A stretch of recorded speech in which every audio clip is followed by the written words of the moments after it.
Steven, if you could pick three people, living or dead, to have dinner with, who would you pick? What? Steven, Damn it. I tried doing a frozen thing and faking out that I was froze for a second so I could fool you. That didn't work because my phone went off as soon as I did it. Damn it. Oh, you did trick me. You did get me there. I had this whole plan, dude. I was going to be like, and then just stand there. You got me for a second. I was like, good. Just right off the gate, we're going to be frozen here.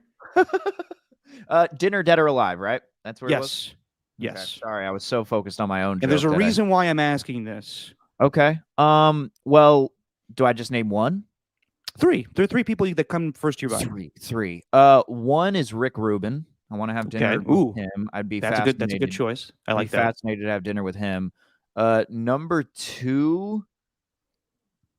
God, I would. This is tough. Number two would probably be Shaq. I'd be fascinated to have dinner with Shaq. I think he'd be a great. I think you just get great stories out of him. And number three, you probably ask Shaq to pick up the tab too. 100%. Oh yeah. Then he'd buy everyone else the dinner and everything. He'd probably buy some shoes for somebody. He'd buy engagement rings for the whole restaurant. You hear that story? I did. Yeah. Yeah. And my number three.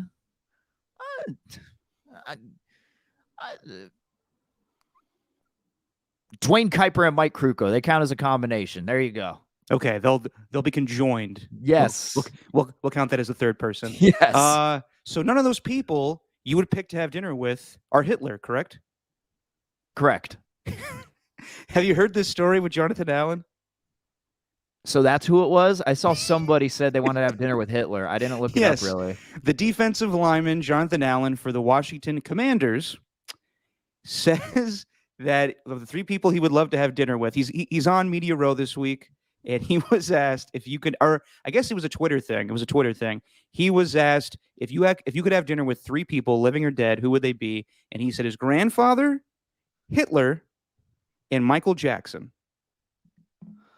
The reason he said, and he followed up by saying, let me just say that I'm picking one of these people because of their military tactics. And my first reaction was, so you're not talking about Michael Jackson, correct?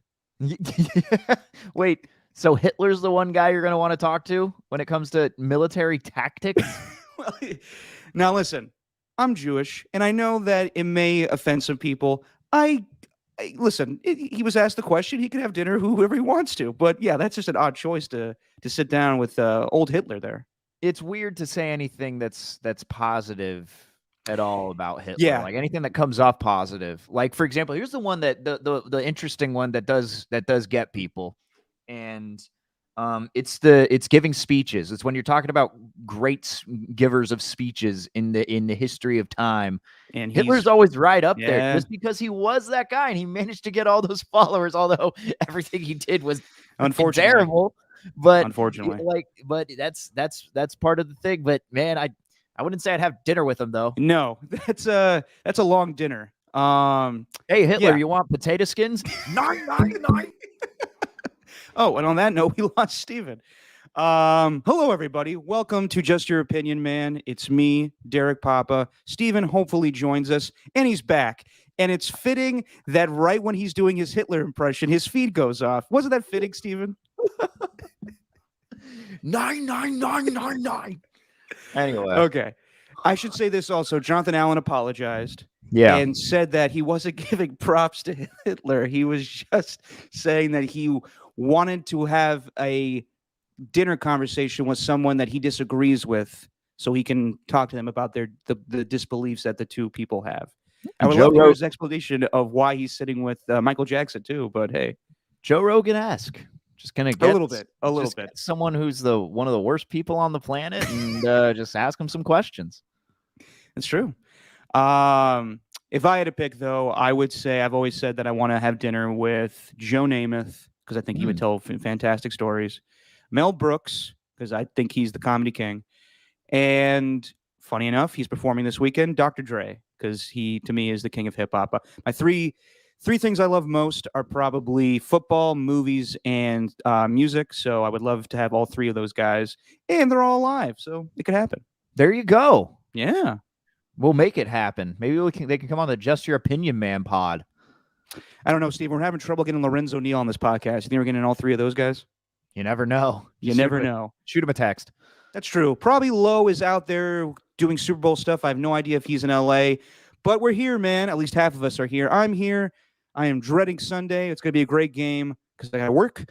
But Super Bowl, man. Super Bowl's here. It's happening on Sunday, and we'll get all into the game. We'll do our picks. We'll think of who's going to be MVP, what the score is going to be, how we see it going, all about the halftime show. But before we do all that, Steven, did you watch the NFL Honors last night? No. Okay, fair enough. Kind of cheesy. It's where celebrities pretend that they watch football. Right. And Keegan-Michael Key had some good jokes here or there, but for the most part, not my cup of tea.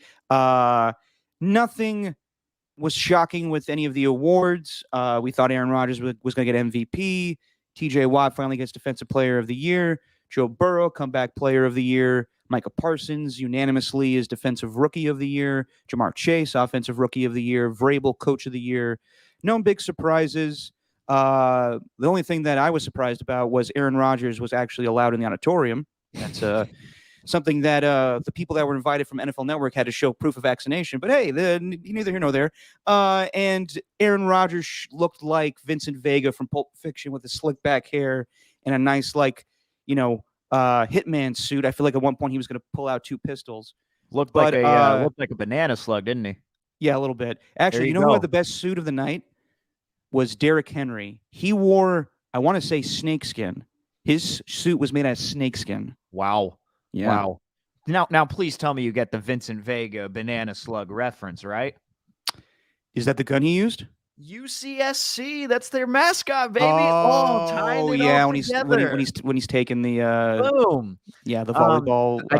I did see the. Sorry to cut you off. I did see the Josh Allen joke, which was pretty funny.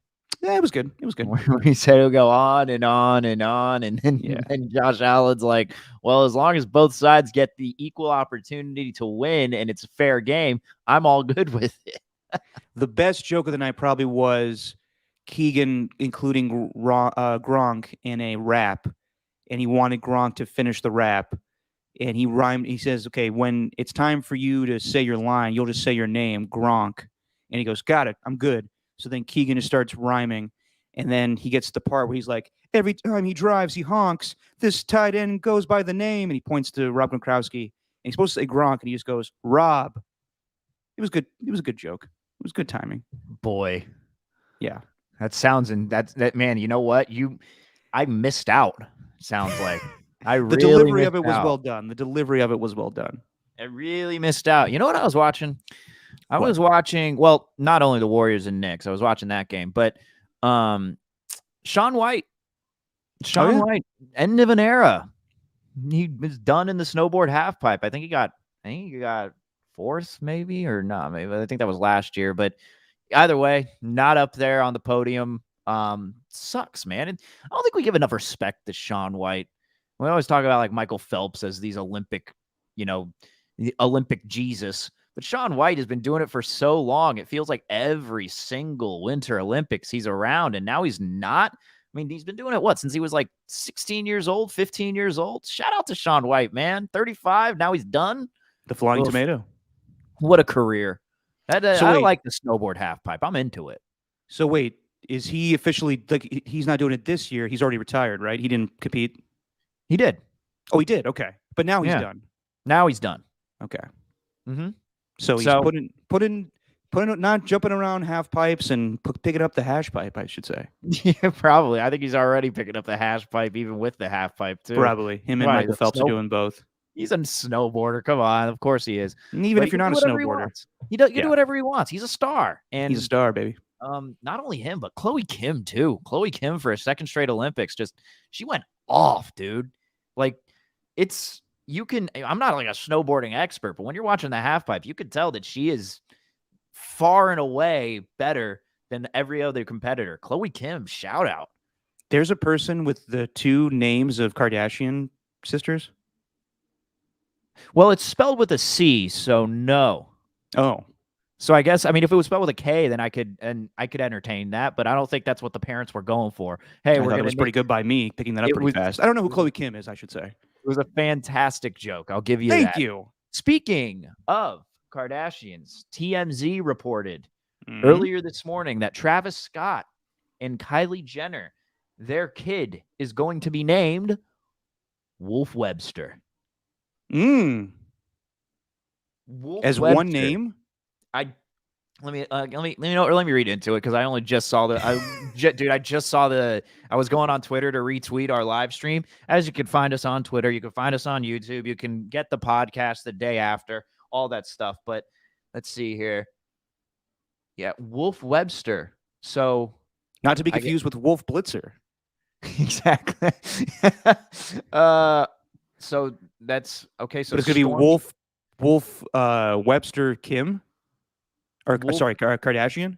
Wolf Webster Jenner, I guess. Oh, or- Jenner. Yeah, I get it. Or is it just Wolf Webster? Whatever. Either way, That's a That's a damn badass cool- name, actually. that's a very badass name. You're Wolf Webster. That sounds like Wolf it sounds like a movie Webster. character. Yeah. It sounds like the villain that Aaron Rodgers would have played last night.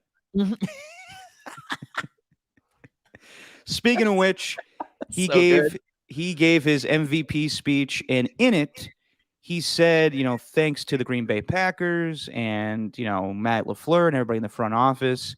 And a lot of people are reading into the fact that it was kind of like a goodbye in a way. I don't know if I agree with that. It was kind of I don't know, just like a, thanks for the season kind of thing. But I wouldn't read into anything that it was him saying, I'm out of here. I don't know if you saw the speech, but I saw it. People are way too crazy about that stuff. Like, Yeah. wow, crazy. The guy wins an MVP for a second straight year, and he's thanking his coach and the team that he plays on. Like, give but it he a hates rest. those guys, Steven.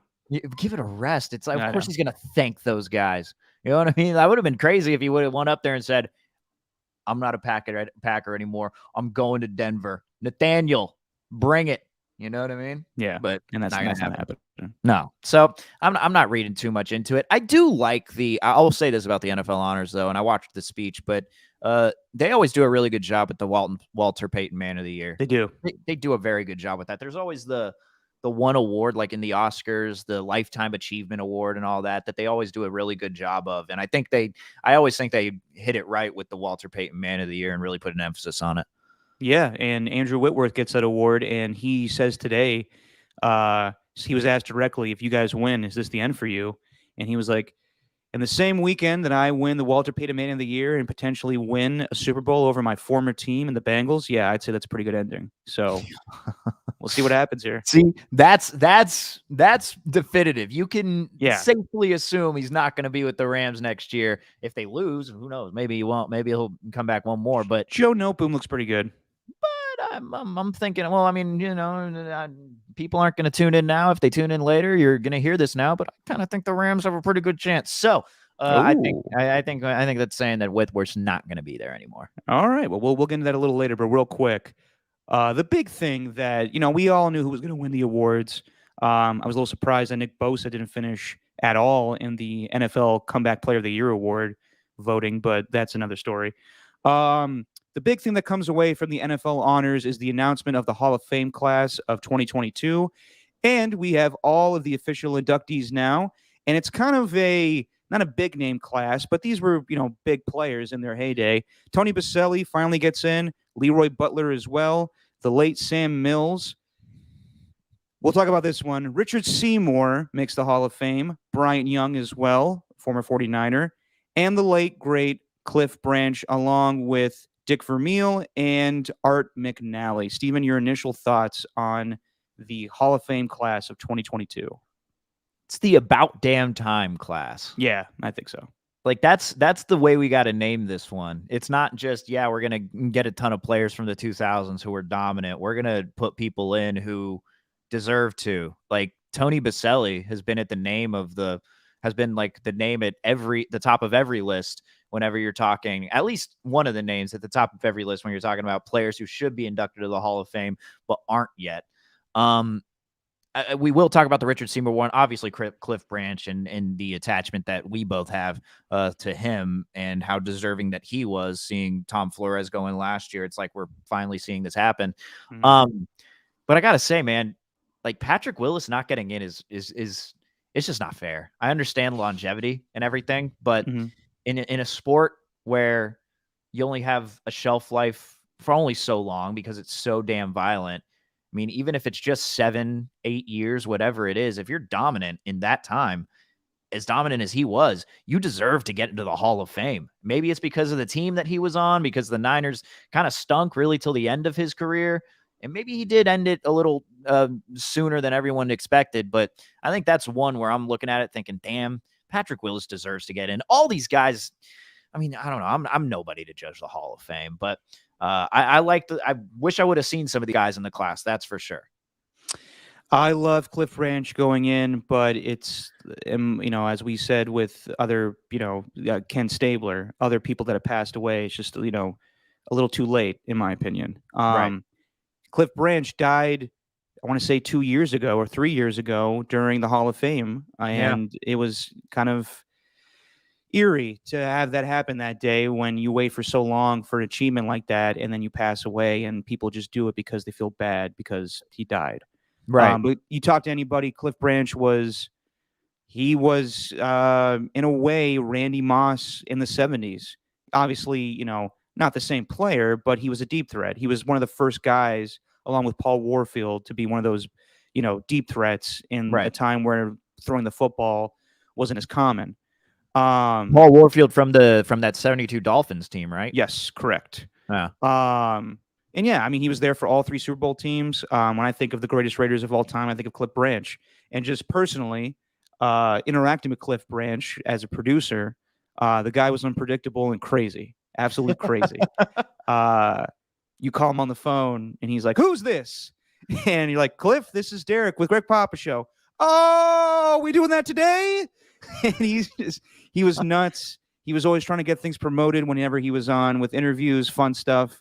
Just a fun guy. Thought it was weird that Derek Brooks was the guy to announce that he's in the Hall of Fame. Thought we could have gotten a Raider guy to do that, like Mm. Freddie, but a lot of people haven't heard from Freddie in a while.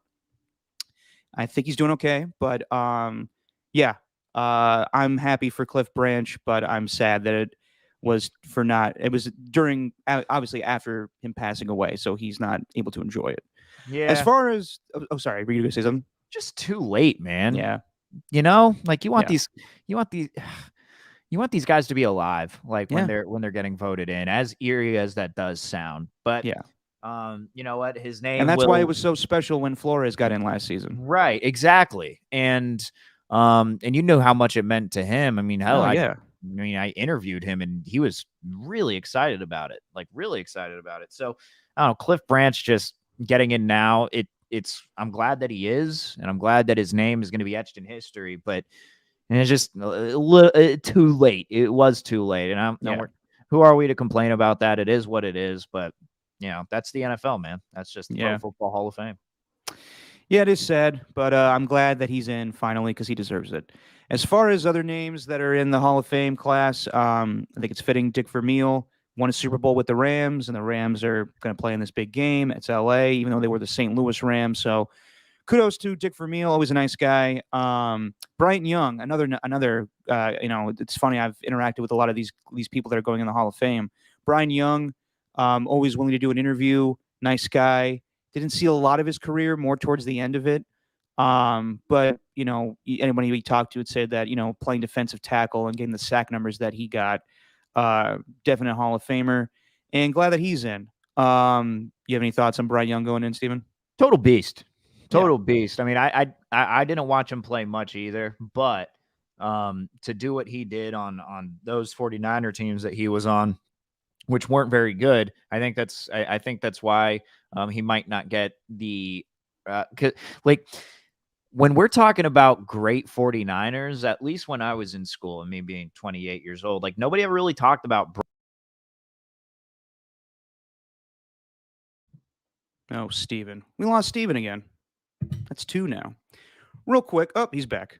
Unbelievable. You were saying, see, this you jinxed it. You had to do that joke at the beginning, and now you just screwed things up for the rest of the show. Yeah, it's gonna happen at least 4 more times. But looking up just the highlights, this dude was a beast. Just toying with guards as a D tackle. He was huge. And when you hear people talk about him, he did it in silence. You know, the real G's walk in silence like lasagna, as Lil Wayne once said. So I respect him for that, and he just did it with his play. Seems like a good dude, a good ambassador for the 49ers. Anytime we've had him on for an interview, he's fantastic. So shout out to Bryant Young. It's very well deserved. Real quick on Patrick Willis, I get what everybody's feeling with, he should be in. And this was his time as a first ballot Hall of Famer, correct? Or the second year? Second, I think. Second year. Okay. Yeah. The longevity excuse that went out the window last season for me when Calvin Johnson made it in on first ballot. Calvin Johnson was a dominant player, but he only played 7 seasons. I think Patrick Willis will get in time. I heard Matt Miyoko on with my pops today, and he seems to believe that it could happen next season. It's just it's a game with the other writers on other positions that have not got in.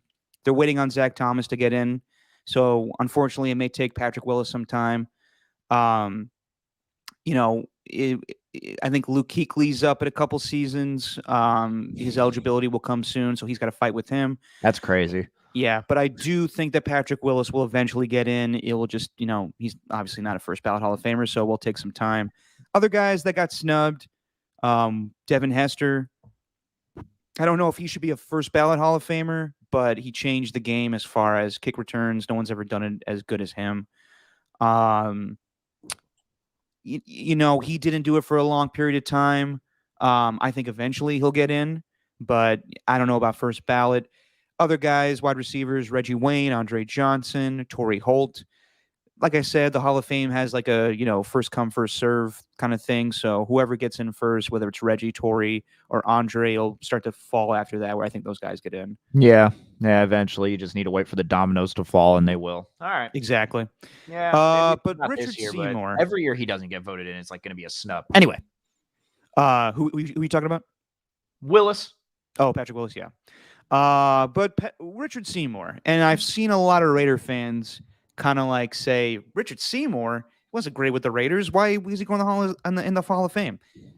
He's going in because he was a dominant player with the Patriots. You ask anybody that was on those Patriot teams, they might say that he was their best player.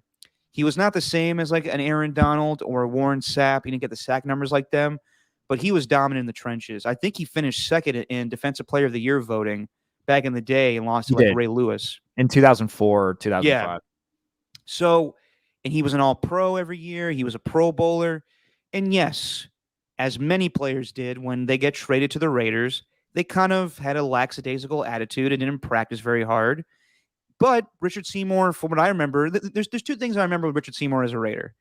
Him getting traded, I think, days before the season opener and sacking Phillip Rivers twice in that 2009 game.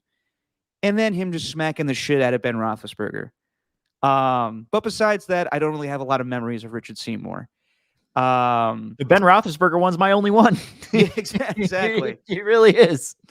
So I remember where I was when I watched that. Yeah. That was the one time the Steelers kicked our ass with Ben Roethlisberger, if I remember correctly. Really? Oh, yes, it was because he did it. It was a frustration. Yeah. Whatever the martial arts move that he used, he really got him with his palm. Yeah, he got him with like the heel of his hand. Yeah. The bottom of it. Boom. I want to say Ben Roethlisberger just threw a touchdown pass to Heath Miller, and then Seymour came out of nowhere and just knocked the shit out of him. It was unprompted. It was like, what the hell are you doing? Oh, man. Actually, I remember one other thing. I remember them playing the Patriots. It was the first time Richard Seymour played against the Patriots. And first play, boom, offsides, 15-yard penalty because he got so amped that he just went and tackled the shit out of Tom Brady. And they were like, whoa, Richard, calm down, man. Like the ball wasn't even snapped yet. You got to chill out. So, yeah, I know people will say, like, he wasn't a great Raider. It doesn't really matter. He's going in really for his Patriot days, and I think he's deserving of being a Hall of Famer. Super Bowl champion has to do with it too. Anytime guys have those rings, that's a big deal for the Pro Football Hall of Fame. You want guys to win Super Bowls if they have them in the hall. So that's why it took guys like Tony Baselli to get in, for example, from the Jags. Very deserving. So like if you're talking about his time from the Raiders, of course you're not going to think he's a Hall of Famer. But if you watch those Patriots team and you took off the silver and black goggles, because Raider fans didn't like watching the Patriots at that time, especially in the mid 2000s. If you weren't paying attention, Richard Seymour was a damn good player. So, I mean, it's not like he ever had like a 10-sack season. I don't think he ever had one, but he was a 3-time All-Pro. He was like a 7-time Pro Bowler. So he did enough, and he played in the league for a long time. Just had that attitude issue, man. Yeah. Had that attitude issue, which ended up uppercutting Ben Roethlisberger. I mean, what's funny is in UFC, they got UFC 271 this weekend, and it's going to be this guy, Israel Adesanya versus Robert Whittaker. Adesanya, really rich guy now with the UFC, signed a huge deal, and he's one of the few incredibly rich guys that participate in the UFC because they have trouble paying all their guys. But he wore a chain to this press conference. And these two have already fought before. And the chain that he wore was like a little computer screen. It was like a really tiny one. It was like only like a couple inches by a couple inches.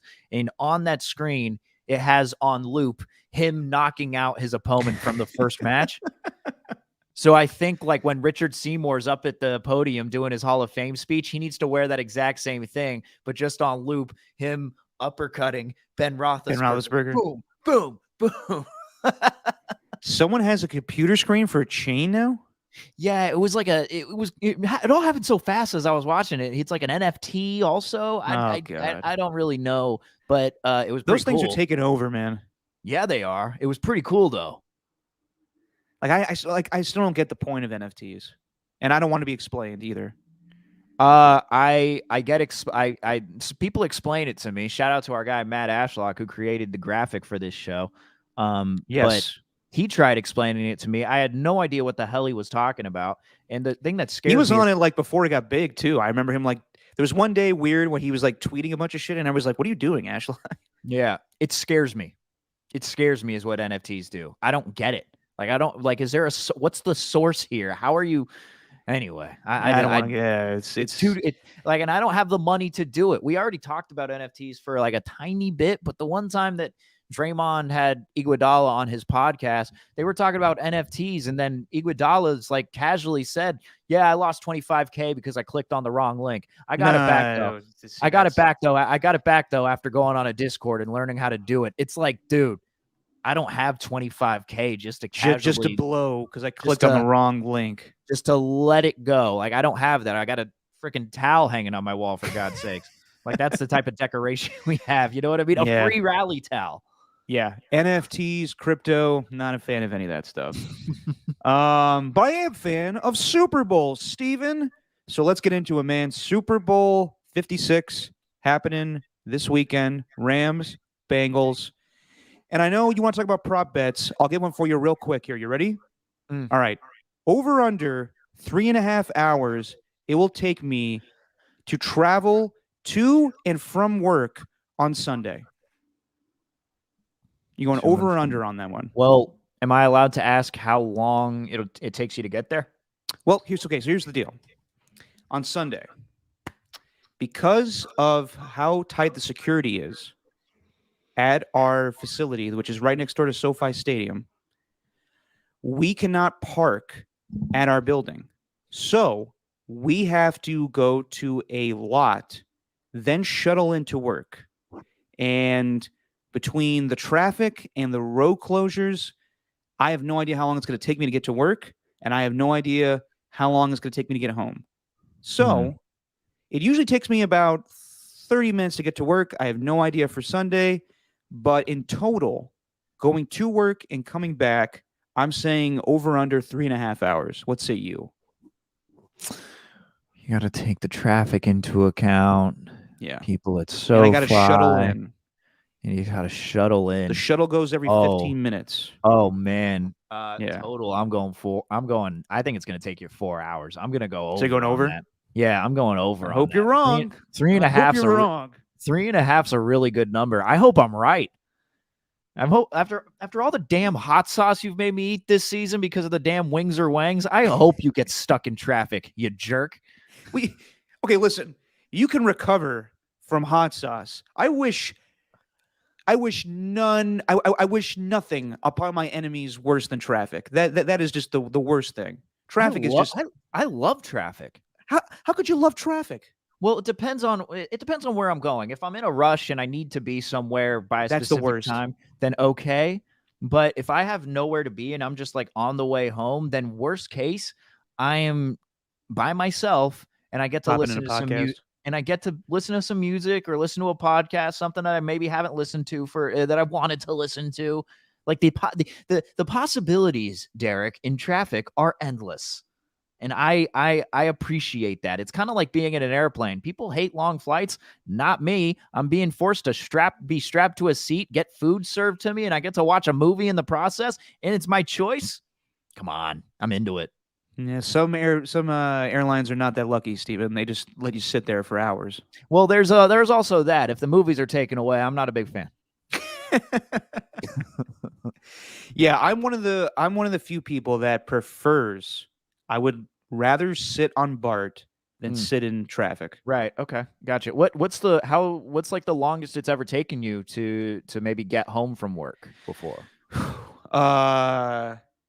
2 years ago during the pandemic, driving home from work, the night the Lakers won the championship over the Miami Heat. It was a mix of like people running in the street because the Lakers won, and there was also a people going to grab toilet paper because of the pandemic. No, it was past that. There was an Armenian protest rally in the streets that took me a long time to get to work. Wow, I'm sure the protest was for very good reasons, but yeah.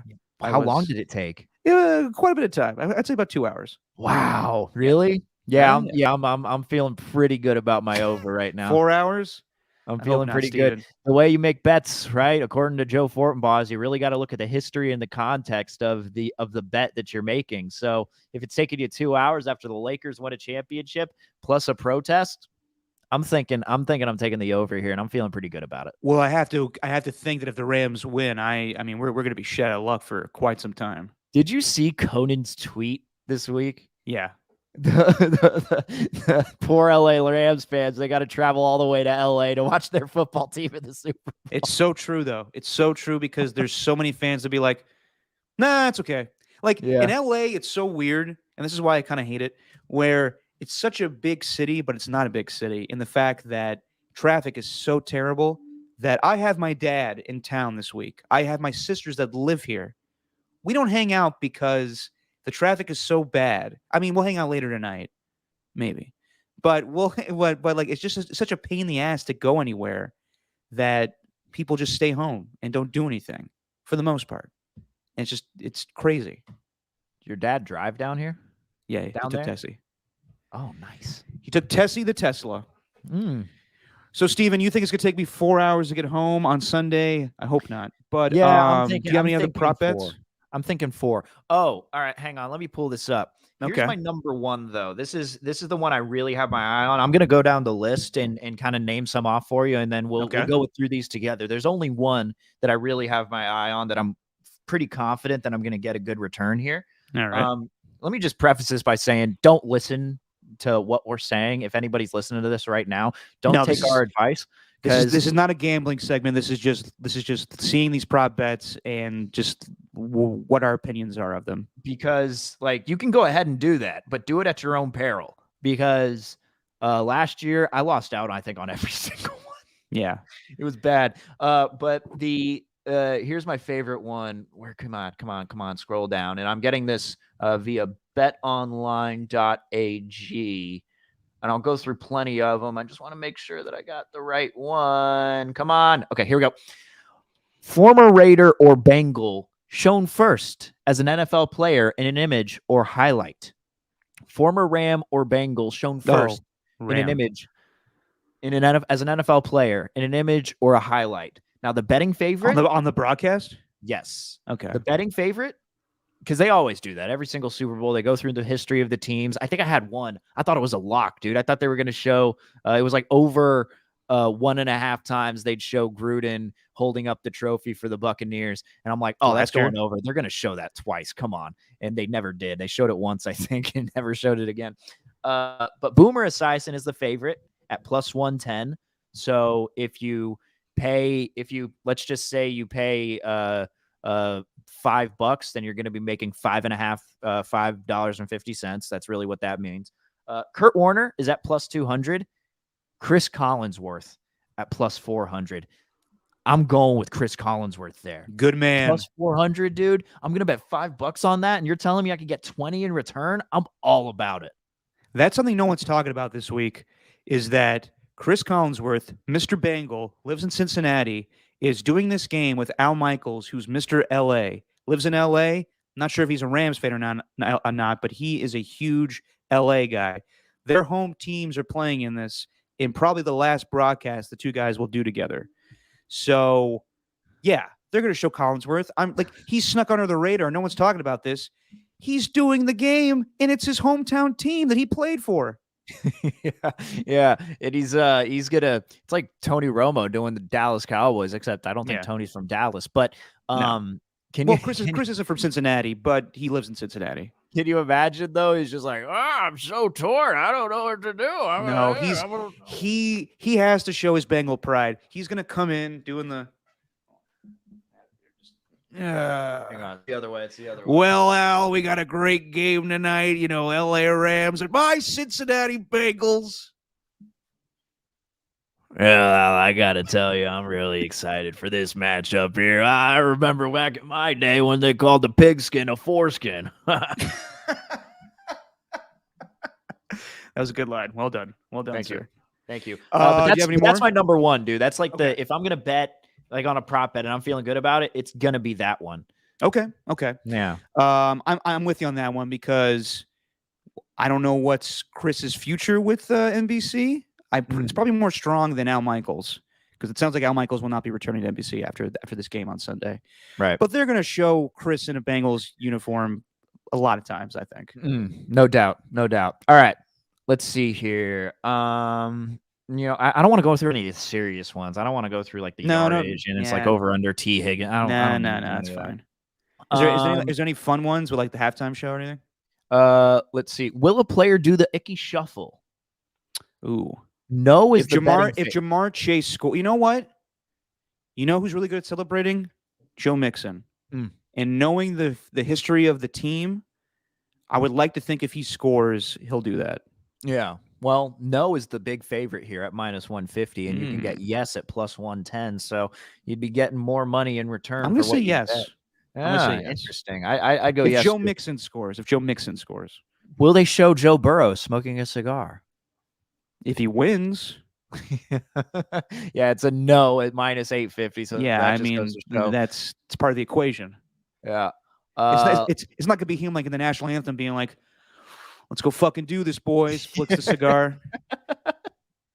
Who will be shown first during the game? Now I have actors in one, and then I also got athletes. Well, I guess it's an interesting mix here. But the first set here are actors and celebrities. Are you ready? Yes. Who will be shown first during the game? Okay. Leonardo DiCaprio, Matt Damon, Ben Affleck, Jennifer Lopez, or Kim Kardashian? Jennifer Lopez. She's got a movie coming out soon. Wow, that's good intel. Yep. Ooh. I'm gonna say Jennifer Lopez because that movie with Owen Wilson. Wow, you're picking me to marry me. That's coming out, so I'm gonna say J-Lo. All right, J-Lo at plus 350. So you're feeling pretty good about that one. I am. DiCaprio. Yes. Leo DiCaprio is the betting favorite here. Just because he was at the game last week doesn't mean he's shown up to every Rams game. Yeah. I mean, we don't even know if these people are going to be there or not. Yeah, we don't know. I will say this: and Pete Davidson sitting next to each other. Oh God, are they officially dating? Yeah. Good Lord. Good for him. It was so funny. Dude, it was Kanye and The Game did a song together, and it was not good. Like The Game is the game is deteriorating, and No, then he you're talking about the rapper and not the radio station, correct? correct. Yes, I am talking about the rapper. But he did a song with Kanye, and I can't even remember what the first line was, but he just set it all up, and he's just like, in the mask, so I could beat Pete Davidson's ass. Yeah, good lord. Kanye's in a funk, man. But you're gonna go with J-Lo out of all of them. That's interesting. Here's another set of guys. Here's another set Okay. of people. Who will be shown first? Magic Johnson, plus 200. LeBron James, Kevin Hart, Justin Timberlake, or Clayton Kershaw. I'm actually feeling good about the Clayton Kershaw one if I had to choose between those 5. Well, the Lakers His ties are to Matthew going. Stafford. His ties to Matthew Stafford are Yes. the number 1 for me. No, that makes a lot of sense. I wouldn't want to be a hitter up against Clayton Kershaw. That curveball is pretty good. I would say that given that the Warriors and Lakers are playing the night before in the Bay Area, it's not like a long trip or anything. So LeBron James could come back to play, or not to play, but to come and watch the game. But I would say if Magic's there, and he most likely will be there, they'll show him first before Clayton Kershaw. Really? I think so. Magic. I'm sure he's going to send out a fantastic tweet during the game. Can't wait to. He already did. You see that James Harden makes the 76ers a contender. No shit, Magic. Oh my God. Really? It's like the most obvious tweets you'll ever see. Terrible. Ooh, this one I like. Burrow compared to Macaulay Culkin. I don't know if they'll do that on the broadcast. I've been doing that all. I didn't know that was a thing. I thought I was being original. Oh, come on. You haven't seen that on Twitter with it was the first game of the playoffs where Macaulay Culkin was compared to Burrow and Daniel Stern was compared to Derek Carr. Oh yeah. No, See, never mind. Now I do. Yeah, you stole it. You talking about you came up with that shit? Well, no, it was because I didn't come up with it, but I was like looking on the hell. I was looking on. Sorry, I'm looking at these Super Bowl props and scrolling up and down, and there's one that I don't understand. But I was watching his interview, and he's like wearing the beanie with the scarf, and I'm like, he looks like Macaulay Culkin in every winter-based movie ever, like Uncle Buck. That's the exact style he looked. Home Alone 2. I can't think of any Richie more. Rich. Richie Rich. I can't think of any more winter-based. Richie Rich is still a solid flick. Yeah, do you want any more, or are you too bored? No, we're good. We're good. Yeah. Let's actually talk about the game itself. And everyone's talking about the Rams having home field advantage, and I think that's a big deal. I do. Just because they don't have to travel, they're home. They will stay in a team hotel the night before, but they're comfortable. But I will say this, just because it's LA and what Conan tweeted out, I would say the way that you're going to see the team support at the Super Bowl, it's going to be Bengals, Lions fans, Rams fans is my expectation.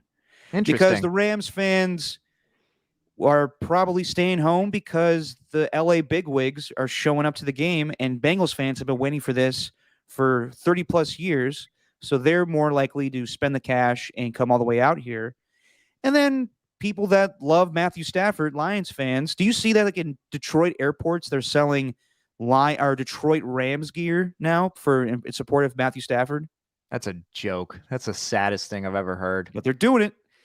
And yeah, I mean, between, Matthew Stafford in this game, Eminem performing at halftime, Detroit's own Keegan-Michael Key hosting the NFL honors. It's a Detroit extravaganza, my man. I could see that happening. I'm with you, but I agree. But that's just sad, dude. That's just sad. The Detroit Rams. You're not the Detroit Rams. Shut up. Get over yourselves. But they're Detroit. supporting their guy. Okay, your guy that you ruined the career of. Like the reason that he hasn't been to a Super Bowl yet is because he's been with your crappy team the entire time. Like it's your fault, Detroit. It would be like the equivalent of during the finals if the Oklahoma City airports were selling Oklahoma City Warriors gear. 100%. Yeah. 100%. Easily. Yeah. But as far as the game, Steven, Rams, Bengals, how you see this one going. What are your keys for both teams to have a victory? Oh boy, the keys to the keys to game. victory. I love a good Sponsored key. by some car company. Sponsored by Master Lock, the keys to the victory. Well, look, man, I think the Rams are going to win. That's just my number one. I think it's going to be a 35-30 game. I think it's going to be a high scoring one. The only way I see the Rams winning is if Stafford ends up pulling a Matthew Stafford and throwing a really dumb pick six at the end of the game or a dumb interception, which almost happened against the Niners, which has happened previous times this season. But I think the Rams pass rush is just going to be too much. I'm not going to I would pick the Bengals. I like to pick kind of the underdog in this situation. And I'd like to think, oh yeah, just because Joe Burrow has a weak offensive line, then okay, yeah, he can overcome that. He's that good. I'm not going to get fooled again. I think the pass rush is going to be too much. Von Miller's really started to hit his stride in these playoffs. And by the time the fourth quarter rolls around, I think the same issues you saw with the Niners offensive line is what you're going to see from the Bengals offensive line, where it's just they can't hang with Donald and Miller and Floyd for all four quarters. They might hold them up the first half. They might, but I think the second half is where they're going to really take over and start to dominate. So that's where I'm at. If the Bengals want to win, they got to stop the pass rush. I think Jamar Chase is going to get his. The run game is going to be very important for them. Keeping the clock, keeping the time of possession, keeping the ball on the field, keeping Stafford off the field, keeping Aaron Donald and Von Miller more just as tired, making them run all over the place. So I guess that would be my key for the Bengals, but I think the Rams are just going to take it. And Matt Stafford, don't make any dumb mistakes. You win this game. That's really where I'm at. What about you? Well, I feel that in order for the Bengals to win, am I coming in good, though? I see my Wi-Fi is kind of finicky right now. It wasn't at first, but you're back. Okay. Let me know if I'm coming in shitty. So in order for the Bengals to win, I think they're going to have to run the ball because the weakest part of the Rams is their run defense. The middle linebackers aren't great. I haven't heard anything about Ernest Jones coming back, but they held their own against the 49ers 2 weeks ago, and the key to that was not Taylor Rapp, he'll be out. Eric Weddle making tackles in the not just making sure Debo didn't get outside the numbers, any of that stuff. So they have to know that they have to stop Joe Mixon in order for them to have success. As far as the Bengals offensive line, I don't see how they hold up against this Rams pass rush. Aaron Donald, despite the fact that the Rams didn't record a sacks 2 weeks ago in the NFC Championship game, they were just so dominant against the Niners. And the Niners offensive line is 10 times better than the Bengals offensive line. So in order for the Bengals to have success, they got to throw the ball quickly and fast. And I don't know. I like their receiving core, but in this Jamar Chase versus Jalen Ramsey matchup, and that's not going to be always the case. Like Jalen Ramsey will go up against T. Higgins or Tyler Boyd at times, but I like him. I like the Rams secondary to win against the Bengals receivers. And I know that CJ Uzomah is going to play, but I just have a hard time believing that, I hate saying this because I'm really glad CJ Uzomah is going to play, by the way. Sorry, yeah. I was super delayed on that, and I wanted to let you go, but I was just going to say I'm very glad that he's playing. No, so am I. Watching him getting carted off the field the last game was brutal. Anyway, keep going. And it's unfortunate that it looks like it's official, actually. Tyler Higbee will not be playing in this game. He's out, so that's sad. But I do like Kendall Blanton. He's filled in the last couple weeks, and he caught a touchdown against the Buccaneers, and he came up big against the Niners 2 weeks ago. So I do like him to fill in. But and the Rams are getting reinforcements too. Darrell Henderson's going to play. Sebastian Jones-Day is going to play. So they're getting more weapon. Darrell Henderson coming back's a big deal. Yep. And the Rams could, we'll see what happens with the running game, but to have a three-headed monster between Cam Akers and Sony Michel and Darrell Henderson for the first time this season could be very interesting. But, Darrell Henderson's been out for, 5 or 6 weeks now, so we'll see if he actually gets a lot of carries. But I said this before we had the AFC Championship game, and I said that I thought the Bengals were here too early. And I want to give them props because obviously coming back down 21-3 is a big accomplishment. And I think Joe Burrow is a stud. I think that their team is going to be good for years to come. I like what Zach Taylor's done. I think that Zach Taylor knowing Sean McVay, being a Rams assistant back in the day, helps him a little bit, but Sean McVay also knows a lot about Zach Taylor. I have a hard time believing that the Bengals will win this game just because I feel like they really shouldn't be here. I feel that they earned it. I'm not taking anything away from them. Their defense played their ass off in the second half against Kansas City. But I feel it was more so the Chiefs shitting the bed than the Bengals really winning that game. And I still think that Joe Burrow is a great talent. I like their team. But I think the Rams are a better team. And I think that the fact that Sean McVay has been here before, Cooper Kupp has been here before, but he was on IR. Sean McVay has admitted that the Super Bowl 3 years ago against the Patriots was the worst coaching he's ever done in his career because for whatever reason, he thought he could just show up and play the same style that the Rams are playing all season and that he could not throw any curveballs at Belichick and just win that way. And he's a smarter coach for that now. And Aaron Donald, we throw all the accolades at him. This is the first time that he's not won Defensive Player of the Year in a long time. TJ Watt gets that award. But the only thing that's missing from Aaron Donald's, resume is a Super Bowl, kind of like Reggie White when he waited so long to get a Super Bowl with the Packers or Eagles, finally got one with the Packers. I think it's time, man. And this is the whole reason why they got Matthew Stafford and Andrew Whitworth, playing against his former team in the Cincinnati Bengals. He's going to call it probably a career after this. There was a game against the Chargers and Bengals earlier this season where the Chargers just were throwing dimes on the Bengals because their secondary with Mike Hilton and Eli Apple, while they are good and they cover smaller receivers up against the big threats, they had a hard time against Mike Williams, even Jalen Guyton. I remember catching a big pass on them. So with the Rams playing in their own stadium, like the first few weeks of the season for the Rams, it was bombs away. Just Stafford throwing huge long passes to Van Jefferson. And that's a guy, or Van Jefferson, I should say. And that's a guy we haven't seen a lot of in the playoffs. If he's healthy with that knee, I expect him to have a big game. If for whatever reason they take Cooper Kupp away or Odell. But I don't see that happening either. It could be bombs away again for the Rams like it was the first couple weeks of the season. I think Matthew Stafford has a huge game. I think that the Rams pass rush just, I wouldn't say obliterates the Bengals offensive line, but they cause problems for them. I think that the running game between Cam Akers and Sony Michel and even Darrell Henderson will help them have, a little, new dimension to their offense that they already have. And the Rams are just more talented. That's just the bottom line. I like Joe Burrow. I don't think his swag that, this whole week has just been talk about Joe Burrow's swag, like all of the opening night stuff. And, that's all I could talk about. I love Joe Burrow. I think the comparisons to Joe Namath and Joe Montana are fun because he seems like a cool guy and he's calm and he's probably going to be a champion later on in his career, but they're just comparing him because his first name's Joe.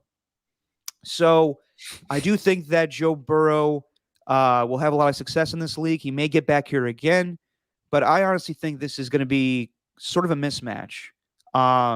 Yeah, I do think it's going to be a close game for 3 quarters, and then the Rams pull away. I see that Stafford has a big game as far as passing yardage. I'm not sure he throws for like 5 or 6 touchdowns. I'm not saying that. right. But I do think the Rams dominate in the end and pull away in the fourth quarter. And let's just do it now. Wins or wings? Thank you, Elena.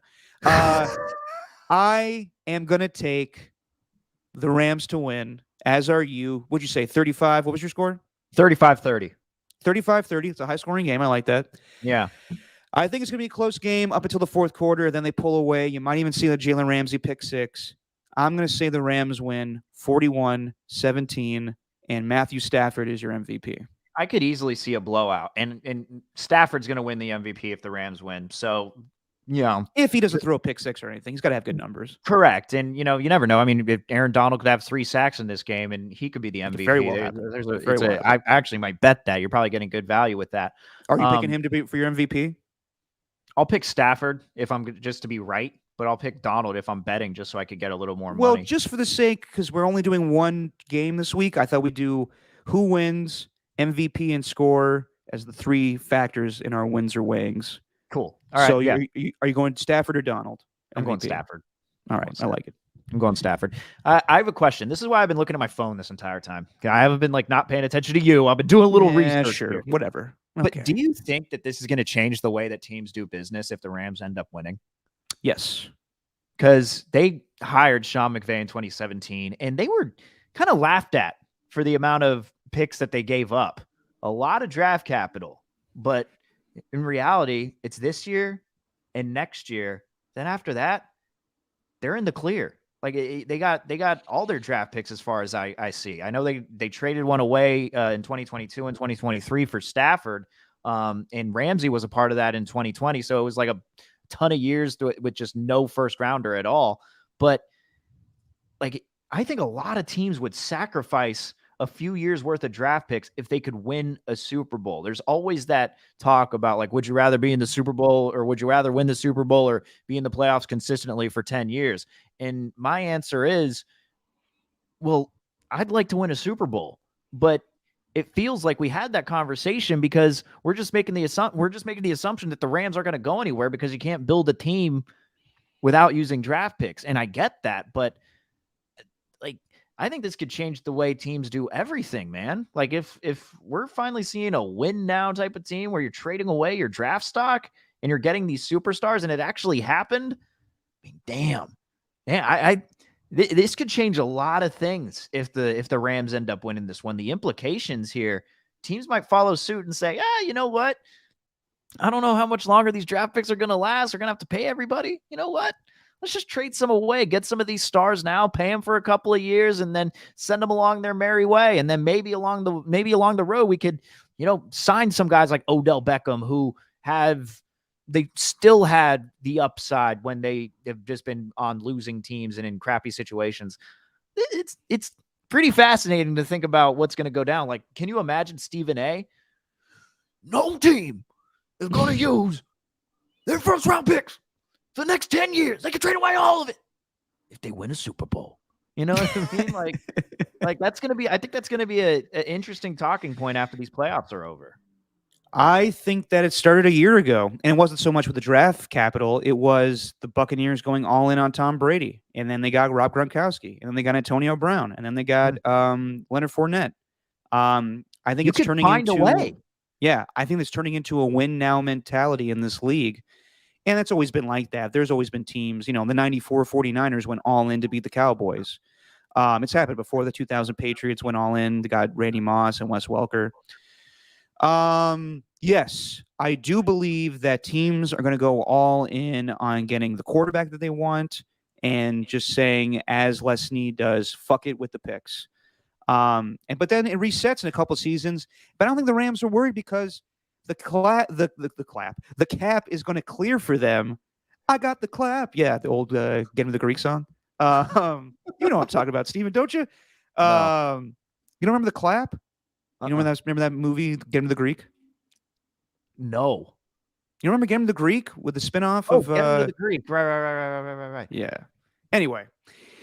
Yes, the cap. The cap is going to reset for the Rams. Well, they'll be in a better situation this offseason, so they could re-sign Odell. They could re-sign Von Miller, and they're getting Robert Woods back. So they may even be in a better position next season than they are this season with Matthew Stafford knowing this offense for a season. And yeah, they'll have their rookie Tutu Atwell that they drafted off injured reserve.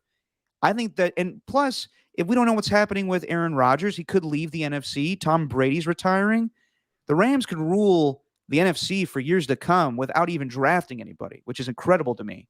And so they could still get some mid-round draft picks for some of their players that are on the roster now. So it's not like, they're just going to be without a draft pick for the next 5 years. That's what everyone makes it out to seem like. So I'm just looking at it thinking, damn, it's really not as bad when you look at the details it's not as bad. Of all of it. No, they made good draft picks. They got Cam Akers. They drafted Tutu Atwell, which in time will become one of their deep threats. I think that they're set up perfectly for the future, despite the fact that they have traded away a plethora of first-round picks. But it doesn't matter to them because they very well could win the Super Bowl on Sunday. So, I think that the way that they've done business, at times it's been like, oh, my God, like they're just going to get every player in the league.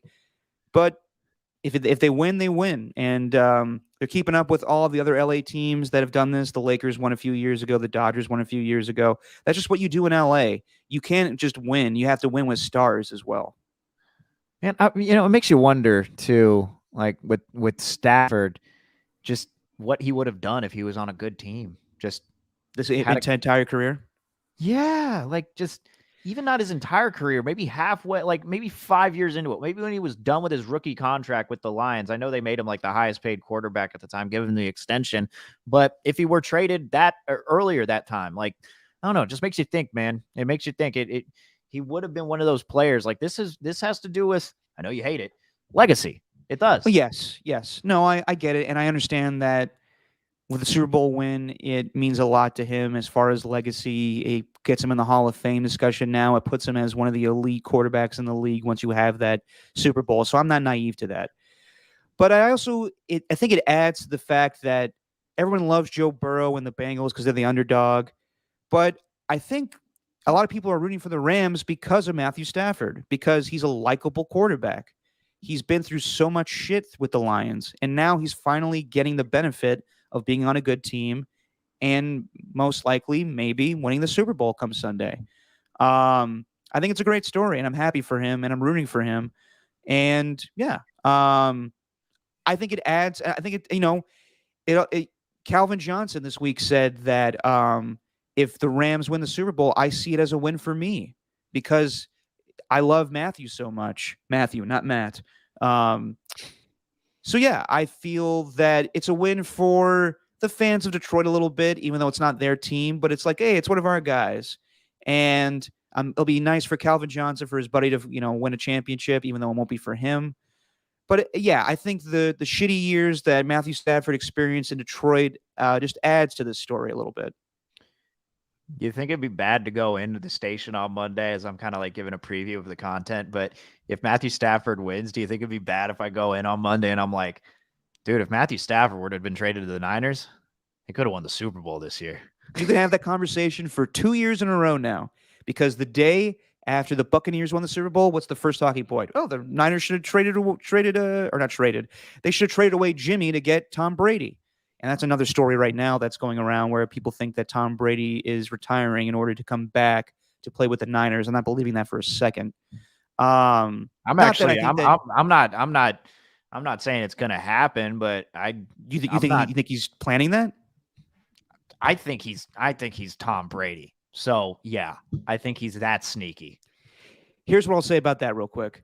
I don't think Bruce Arians wants Jimmy Garoppolo as his quarterback, so that nixes that. I think he wants a guy that's going to throw the ball a lot. Yeah, it's pretty easy, and the money has everything to do with it too. Yeah. It's like it goes against the salary cap. They want to pay Bosa. They want to they want to pay Debo. There's a lot that goes into it, but that'd be fascinating if it happens. It would be fascinating, but you can't believe for a second that Jason Light and Bruce Arians are just going to and everybody at the Buccaneers just going to let Tom Brady just walk away. Right. They won't put him on the retired reserve list until probably the beginning of the season to make it official. Like, okay, he's not coming back. Yeah. And I saw the trailer for it already. Man in the Arena, the last episode's coming out in April, and his dad is the featured guy on it. So if there's anything that says I'm not coming back and I'm not going to have my dad on the show and cry about how great of a career I've had, that kind of says it to me. Wait a second. April. This shit started in like December. I'm telling you, they planned out the last episode. Either Antonio Brown was on it or Tom came to the producers and said, I'm retiring. Let's change this episode up. I want it to be a 2-hour thing. We'll talk about my last season with the Buccaneers when I won the championship, but I want it to be a whole thing about my career.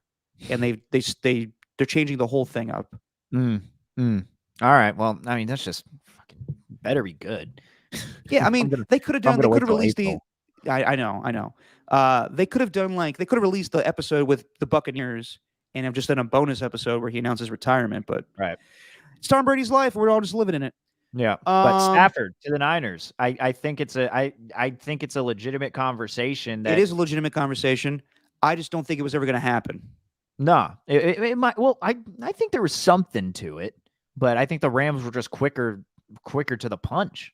I just think that do you for a second believe it was coincidence that Matthew Stafford and Andrew Whitworth and Sean McVay were all in Cabo that weekend?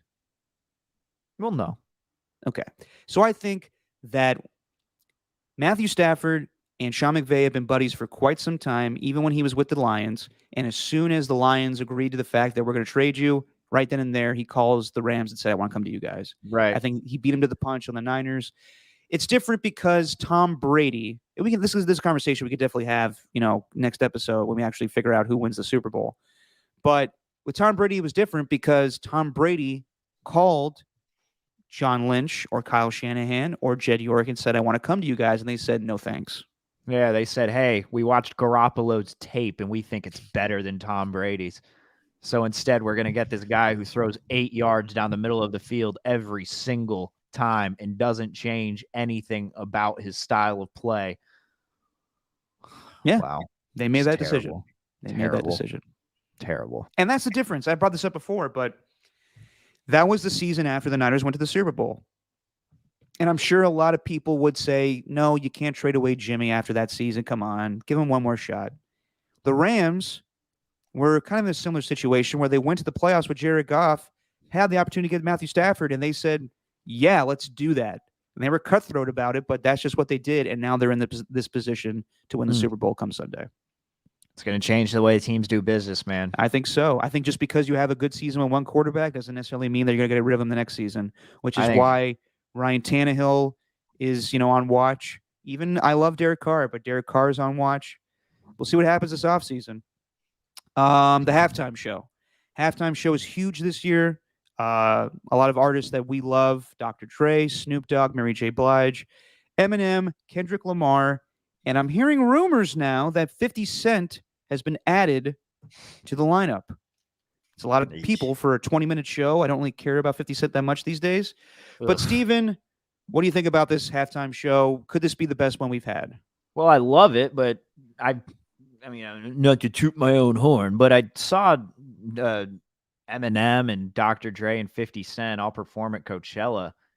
50 Cent at the halftime show would be a big mistake. That dude does not have it anymore. Like, sorry. Sorry to cut you off, but I hear his performances are not good.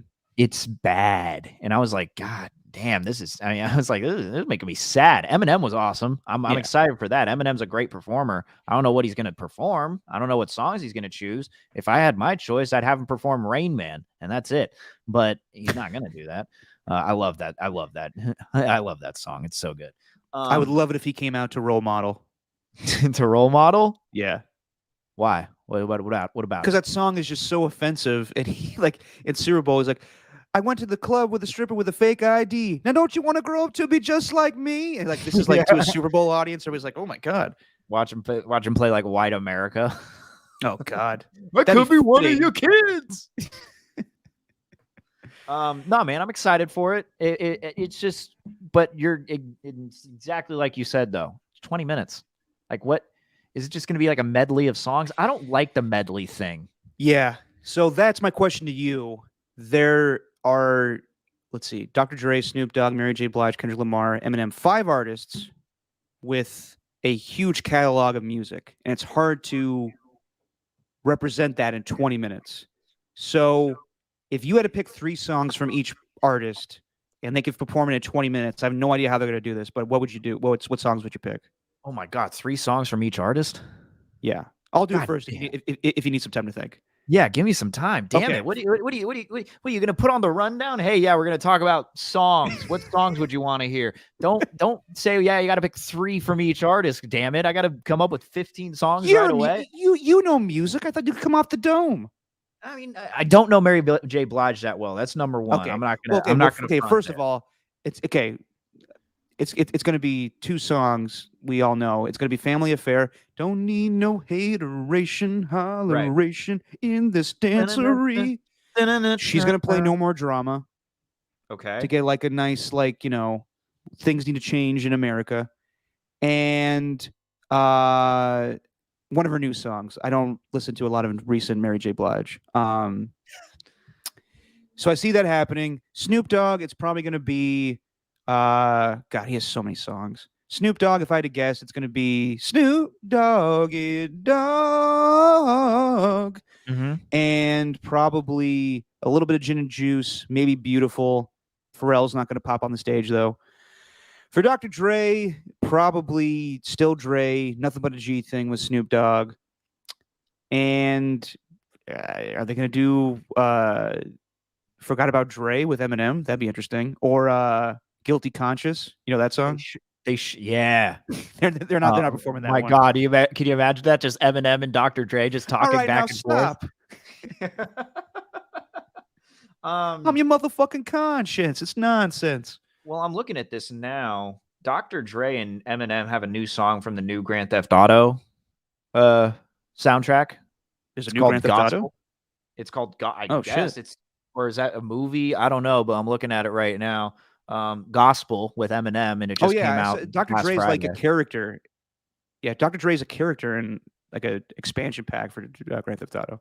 They have a ton of those. I think they have like Anderson .Paak and Bruno Mars, both Silk Yeah, Sonic, yeah. in those. But I like those ones you mentioned. I think Forgot About Dre is going to be up there. I do. I think that. But how do you and motherfuckers act like they forgot about Dre? Like how are they gonna do this?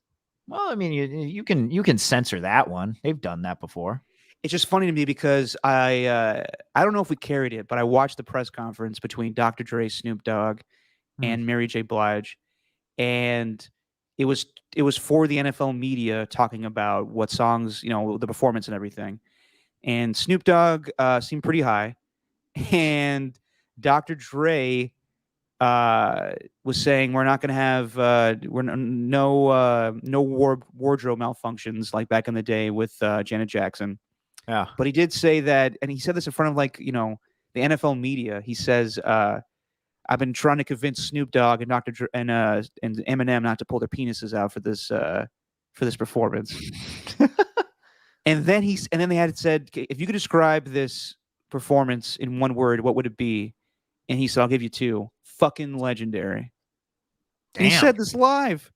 And I got to believe that at some point, we live in a new day and age. They're going to drop a fuck during this halftime show. Probably. I think you're right with that. If they don't, I mean, that should be a prop bet. Yeah, I'm not making it one, man. Over half a fuck.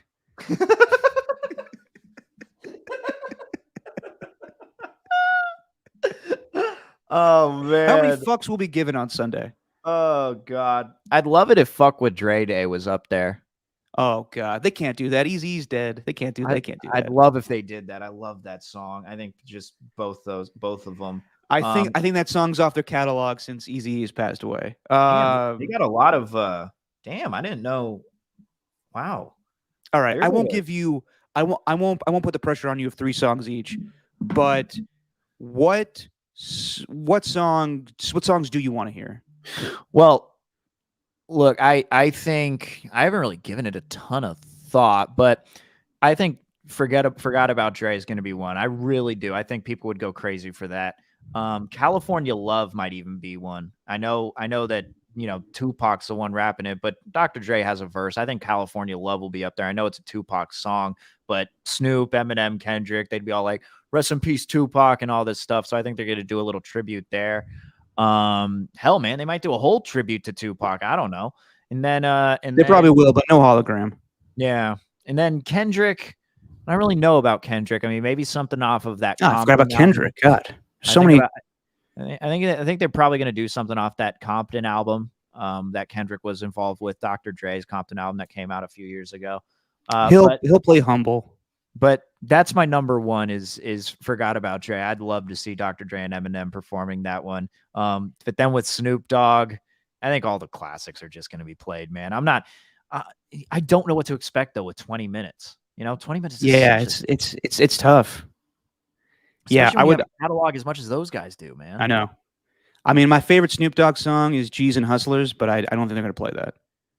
This is for the G's. Yeah, I don't know. Oh man, I mean, if I had it my way, it'd be playing "Ain't No Fun." If I had it my way, and then if also I had it my way, I'd have Nate Dogg tribute. I'd have Oh yeah. Ooh, what if it's like a 213 song? Ooh, with Warren G. Fly. Ooh, a little So Fly. If Warren G comes out. Yeah, that'd be sick. And then Eminem just playing My Name Is. I think that'd be really funny. That'd be good. Hi, hi, kids. Do you like violence? Want to stick 9-inch nails through each one of my eyelids? Oh man. Want What if- to copy what if me they and do exactly played- how I did? Try sit and get fucked up worse than my life is. That'd be great. What if they played?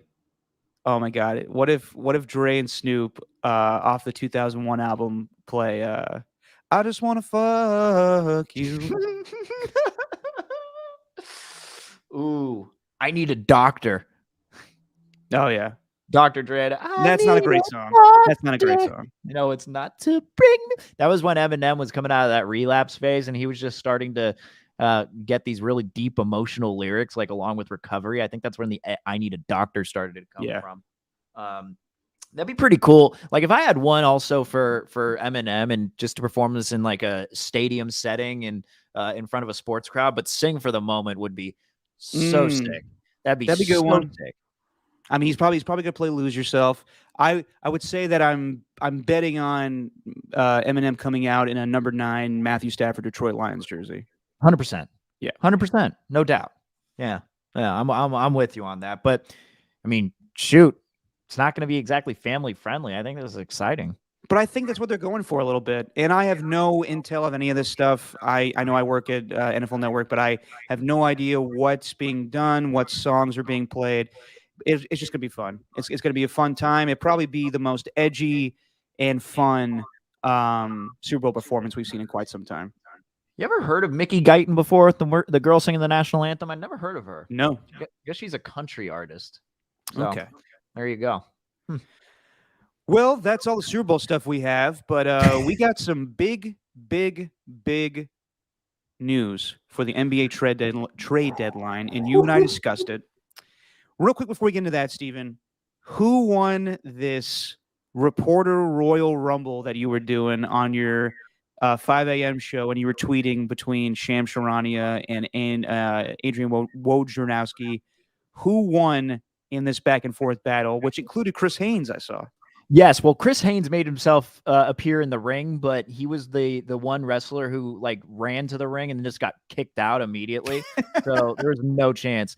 How it worked though is I took each trade, Shams and Woj, whichever one reported. It didn't matter the amount of reports. It mattered with the value, the names that were involved. So I scored them 1 through 5 each trade that they had, and by the end of Wednesday, there were 8 trays by the time Wednesday rolled around, and Woj was leading Shams 12.5 points to 12. Okay, real quick. Is it What? Sham Charania or Shams? It's Shams. Okay, I've been saying this wrong for Shams. so long. Okay. It's no longer like you can't call it a ShamWow anymore because his name isn't Shams. It's the most confusing thing. It's like I heard Sham Charania has the report. Then someone respond with, "Oh, a ShamWow." Yeah, a ShamWow. It's like, no, dude, it's a Shams bomb. So get out of here, Woj. So Woj had a 12.5 points, and Shams had 12. Half-point lead. The reason I gave Woj the half point was because he followed up one of Shams's reports with the contract details. So I'm like, ooh, give him a half point there. But dude, by the end of it, it was Shams in a landslide, and it was he barreled him. Like it was bad, bodied him. Okay. He hit him with the Stone Cold Stunner at the end of the match with the James Harden trade report. That was amazing, actually, keeping up with it, because like each one that Woj had, Shams got to it right before at 10:16 a.m. exactly. They both tweeted it out, and luckily I got them both on notifications on Twitter. So the first one that's tweeted always shows up, and Shams was the first one. So at 10:16, they both had the trade, and Shams came out on top. So I'm giving Shams all the winner of the 2022 trade deadline Reporter Rumble. Props to Shams. Are you going to do this during NBA free agent or NFL free agency with Ian Rappaport and Adam Schefter? You know what? There's a lot more there. I think I'm going to bring Yeah. that back though. It's more than just Woj and Shams. So it'd be fun to keep up with. I actually think that'd be a nice little. But the NFL Network and the ESPN people, it's like they team up against each other. So They do. maybe it's gonna be like a tag team match or something. You should do ESPN versus NFL Network. That'd be fun because it's so many people. You got Diana Rossini for ESPN. Justina Anderson and Justina. Well, no, Justina Anderson's not with ESPN anymore. She's really? independent. Yeah. Oh, right. Okay. Well, there you go. But NFL Network obviously has Rappaport, Mike Garafolo, Tom Pelissero. So it's a battle. And like 6 other guys that look and sound exactly like Tom Pelissero. They all do great work. Is that James Palmer? No, that's Tom Pelissero. I get them confused sometimes too. Yeah, it's like, is that Evan Washburn doing sideline? Since when did Tom Pelissero start doing sideline for CBS? No, it's just it's just Evan Washburn. So the biggest trade from the NBA trade deadline was the one we talked about that was potentially going to happen. James Harden does in fact get traded for Ben Simmons, along with Seth Curry going to the Brooklyn Nets. And who was it? Andre Drummond goes to the 76ers? Mm-hmm. Correct. Yes. And they get 2 first-round picks. Drummond goes from the Sixers to the Nets. Oh, he does? Right? If I'm not mistaken. Yeah. Yeah, I think so. Oh. Or am I wrong on that? The Nets, yeah. Let me double check. Yeah, because the Nets already have LaMarcus Aldridge and Blake Griffin, and they don't need Andre Drummond, do they? Let me double check. Andre Drummond was backing up Joel Embiid. Yeah. Oh, wait, I'm totally wrong. So he's going to the Nets. Yeah, correct. Ah, shit. Okay. You're right. Yeah, dude. Because one of the best sports pictures that I've ever seen, because Joel Embiid and Andre Drummond don't really like each other. They didn't prior to the season. So when the Sixers signed him on and they took a video of him arriving and they showed Joel Embiid, there's like a still shot. His face just had this look of disgust when he looked at Drummond. So it clearly didn't work. But wow, what a trade! I can't believe it happened. And they picked up his player option for like $47 million. Yeah. So he's not going to be a free agent. He's going to play with the 76ers for the foreseeable future. He's not going to play with them this weekend, despite LeBron James and Kevin Durant having a fun time in that TNT All-Star draft, and LeBron James laughing at Kevin Durant passing on James Harden with the final pick and taking Rudy Gobert, and Charles Barkley making the line. Well, first of all, LeBron James was saying, "Isn't he hurt? Isn't he hurt?" And Charles Barkley had the great line, "He's traded. He's not hurt anymore." And Kevin Durant with just a stone face. Like, I want to know what happened between them. I want to know what went on, why James Harden wanted to get out of there. We're hearing that he hated the COVID protocols in Brooklyn. He hated the league making Kyrie Irving play half their games on the road. He couldn't play at home. Apparently, he still wanted to party, and the Brooklyn Nets were not happy about it. But for them to be all in, like we're talking about the Rams being all in, they were doing that a year ago by trading for James Harden. And this was going to be the new big three. And collectively, they played 16 games together. Kyrie Irving, Kevin Durant, and James Harden played 16 games. And they made it to the Eastern semifinals, lost to the Milwaukee Bucks, and they blew it up after a year. Yes. Idiot. Kevin Durant. Shouldn't have left him. And we'll talk about this trade, but that brings me to a bigger conversation. Everyone shitted on the Warriors during their 5-year run because they were ganging up on the league. And Kevin Durant didn't need to do that. He didn't need to go and join the Warriors. It was bad for basketball. All of the analysts just said, "Oh, why should we even play? We already know the Warriors are going to win. They got DeMarcus Cousins. They do all this crap, and they're just creating this super team." In the end, yes, you can have all those stupid opinions, but in the end, the Warriors won. They won 3 championships in 5 seasons. And during that 5-year run, they went to the finals all 5 seasons. So whenever of these other super teams get made and don't do shit, then you can't say the Warriors weren't good or didn't do anything. And the fact that Steve Nash has lost 10 games in a row makes Steve Kerr that much better to say that you can't just you throw Steve Nash out there, that's fine. He's got a bunch of superstars. He's going to succeed. He's lost 10 in a row. Steve Kerr had the same situation with Kevin Durant and Steph Curry and Klay Thompson and all these great players. And in the end, he did a phenomenal job coaching. So don't just sit there and say that because the Warriors got all these players and that Steve Kerr doesn't have to do his job and the Warriors just win and it's expected. No, because the Brooklyn Nets did the same thing and they failed. Their culture is already screwed up. Like after this last season, hearing the amount of power that Kyrie and KD have within that organization, clearly James Harden wasn't getting the same thing. Like you saying they didn't allow him to party. I didn't know that was the case. I just thought that the Brooklyn strip club nightlife wasn't good enough for him compared to Houston, so he had to go somewhere else. Real quick, there's a story that Ramona Shelburne and Adrian Wojnarowski wrote, and I want to hear all the details. They explain what happened, but I think a brief part of it is that the Brooklyn Nets were getting fed up with James Harden going out and partying every night. Right. You know what's funny is the Woj tweet. Like I based the reporter Rumble solely off the trades that were reported, but Woj did have my favorite report of the week, which was James Harden is considering getting traded from the Nets, but he's afraid of the public criticism that's going to come his way. That was my favorite thing. So Woj reporting like, hey, listen, James Harden wants to get traded, but he doesn't want to make it look bad, everybody. It's like for one, hey, Harden, were you not afraid of that guy holding a camera in front of you in the strip club when you're holding a briefcase full of cash? Like, were you not afraid of that guy taking a photo and maybe, hey, being afraid of the public criticism there? Were you not afraid of the public criticism when you showed up fat in a Rockets uniform? Were you not afraid of the public criticism throughout your entire career? Come on, man. And you're afraid now? Like that. But a year later, and he's in a good situation, I think, with the Brooklyn Nets. I mean, they lost 10 in a row, but it was a good team. Yeah. And he does it again. I you know, and I hate saying this, but he's in a good situation again with the 76ers. I expect them to win this season.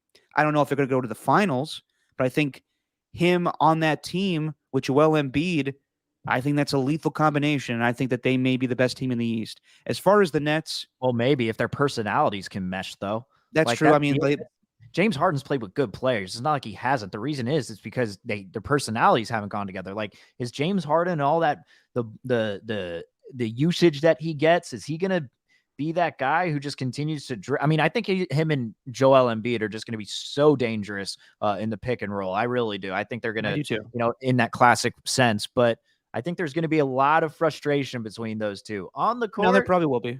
On the court, they're going to be good because they're both like Harden is a good enough player. I don't know if he's the same player as he was because of the rules, but Joel Embiid has been playing like a man possessed this season. So I think that they're going to fit. It's just a question of, how long is it going to take before James Harden frustrates the hell out of Embiid and gets him talking crap to the media? It very well could happen. It's happened before. Like, James Harden has played with, and he's not the same player as Joel Embiid, but he's played with Dwight Howard and had guys like that before. So, Doc Rivers, I think, can handle him, hopefully. And there's another, Doc Rivers trading away his son-in-law to go to Brooklyn. And I love Seth Curry joining the Brooklyn Nets. But as far as the 76ers, I think it's a good move. I think it helps them more in the here and now than it does the Nets. But we'll see how it goes. Yes, you're absolutely right, Steven. James Harden, he goes from not having to be the man in Brooklyn to now being the number 2 guy, but essentially being the main scorer for the 76ers again. So we'll see if he's doing the same shit that he was doing before with the Rockets.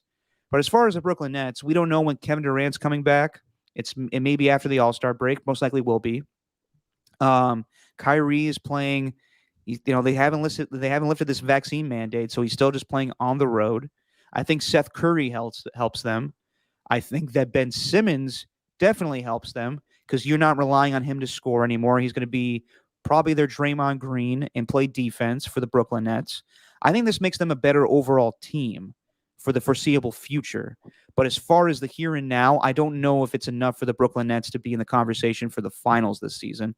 Just because you got to wait for them to gel. This is not happening at the beginning of the season. This is happening at the trade deadline. You're waiting for Kevin Durant to come back from injury. So there's a lot of factors. And I'm not sure Steve Nash is a good coach. I'm just being honest. It doesn't seem like he does a lot, and they may need to get an actual coach in there, a guy that's done this before. So I think it helps the Brooklyn Nets in the long term, and for the short term, I think the 76ers benefit more. But in the grand scheme of things, I think the Warriors are better than both these teams right now, despite this trade. I think we gotta. I think we gotta pump the brakes on the Steve Nash slander. Like that, the Nets were good at least prior to these last 10 games where they've lost 10 in a row. Like bringing in Harden, Kyrie coming back, and KD getting hurt. Like that's, I don't know. I think that's unfair to just not call him a good coach right now. I think he can be pretty good. I don't. It's way too soon for me. That's kind of like the Steve Kerr type of thing, right? It's like if he can't work with these guys, then Steve Kerr's not a good coach. I think we need to give it time. I mean, this is the test, right? I mean, when you get Seth and when you get Ben Simmons and KD back and Kyrie and all these guys on the floor, no, you're right. I think the Bucks and the Heat, I think they're still way more in terms of the playoff talk and the conversations around them. I think the Heat and the Bucks are damn good in the Eastern Conference still. The Bucks acquiring what's it called? Serge Ibaka from the Clippers, even though he had back surgery and, it's really tough to come back from that. No pun intended. But the thing with the Nets is they're very well set up for the future. Like they got 2 first-round picks out of this.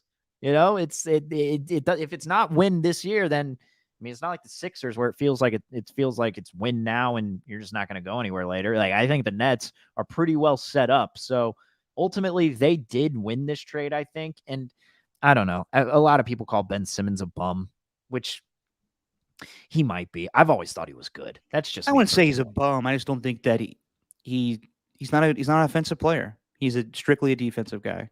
And that will be his role with the Nets. I've seen this dude toy with people, though. Like, I've seen it, like, maybe not in the playoffs, but during the regular season, this man has taken over games, and he's facilitated on offense. So I think, and he's not going to need to be the scorer.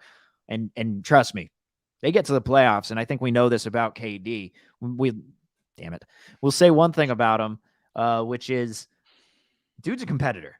Like, he may have made stupid decisions, but that guy's competitive as hell. If Ben Simmons is missing out on that shot, KD ain't letting that happen. KD, like, that's going to be, I just mentioned James Harden and Joel Embiid. It just has me thinking here. Ben Simmons versus Kevin Durant, that's going to be an interesting personality clash there. If Ben Simmons takes a play off, KD ain't going to be having that, man. Yeah, you could be seeing some on-court scuffles. You could, but Kevin Durant also doesn't get in people's ass like Draymond did. He'll be a good leader.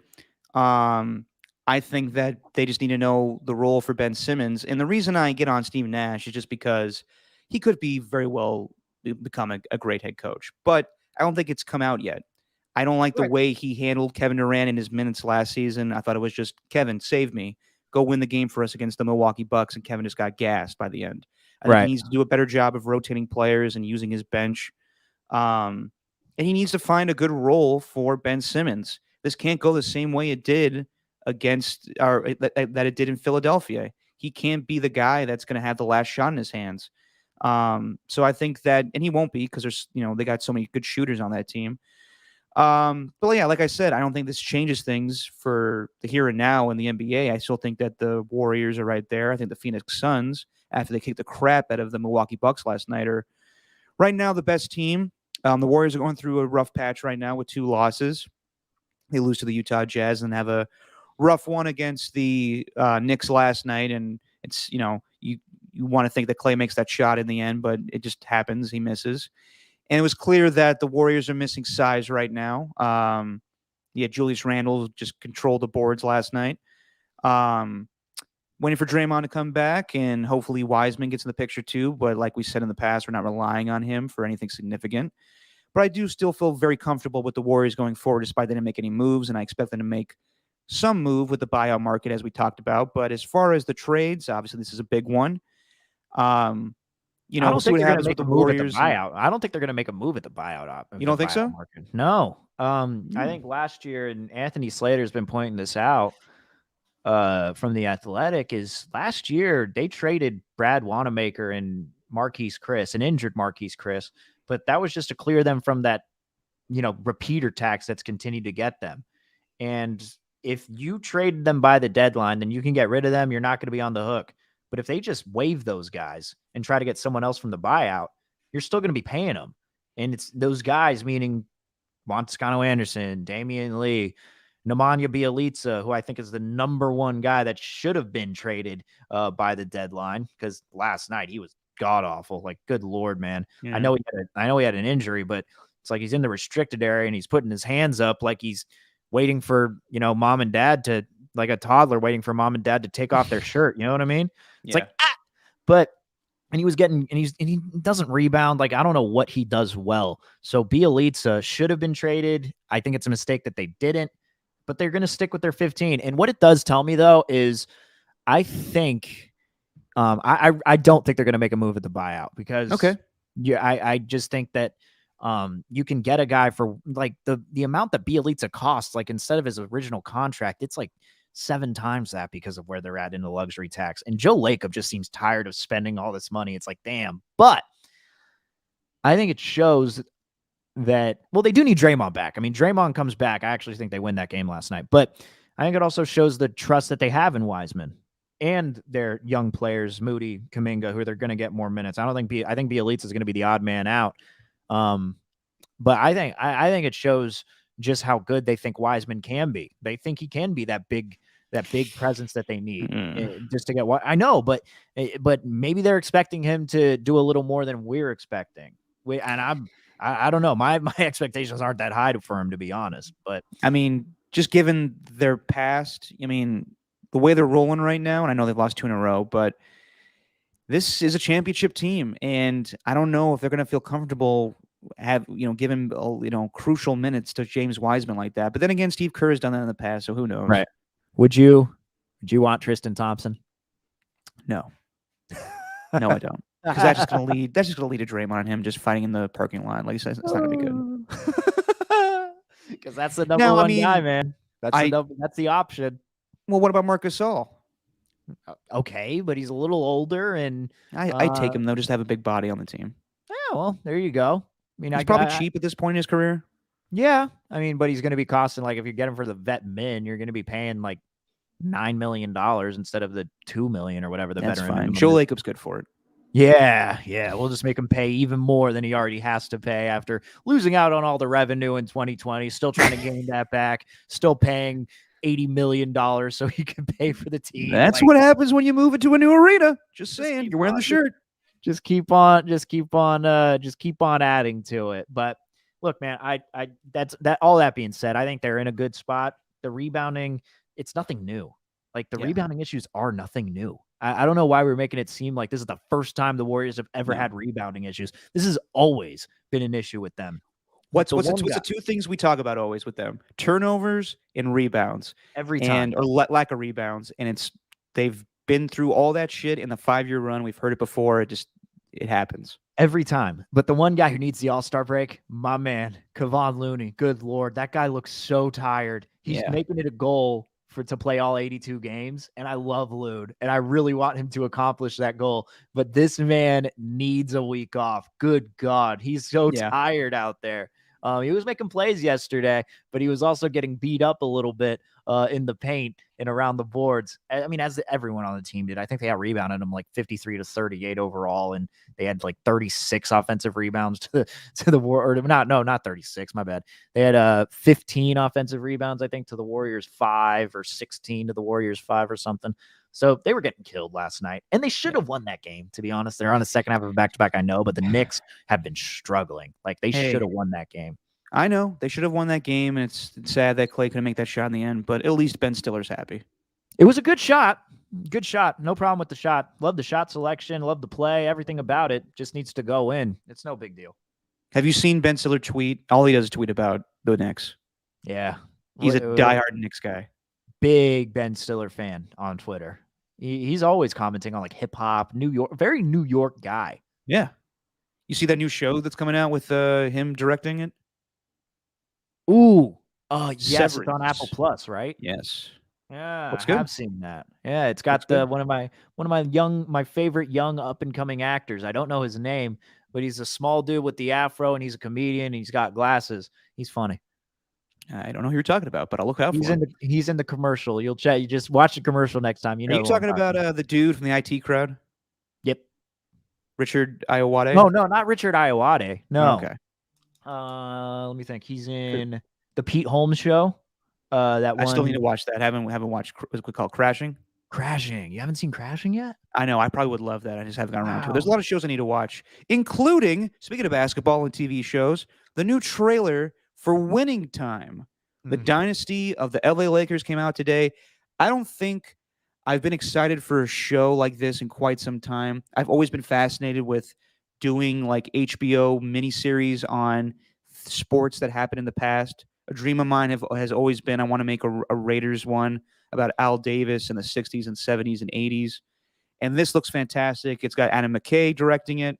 It looks like it's going to be told like The Big Short kind of style with John C. Reilly as Jerry Buss and the guy that's playing Magic Johnson addressing the camera. It's going to have a nice filter on it like it's 70s style. I'm really excited for this. The new trailer came out today. I don't think I've been excited for a show like this in quite some time. I watched the trailer, but here's the thing. I don't need the trailer to get excited for the show. The one thing that has me most looking forward to the show is Magic Johnson going to TMZ and saying he's not planning on watching it.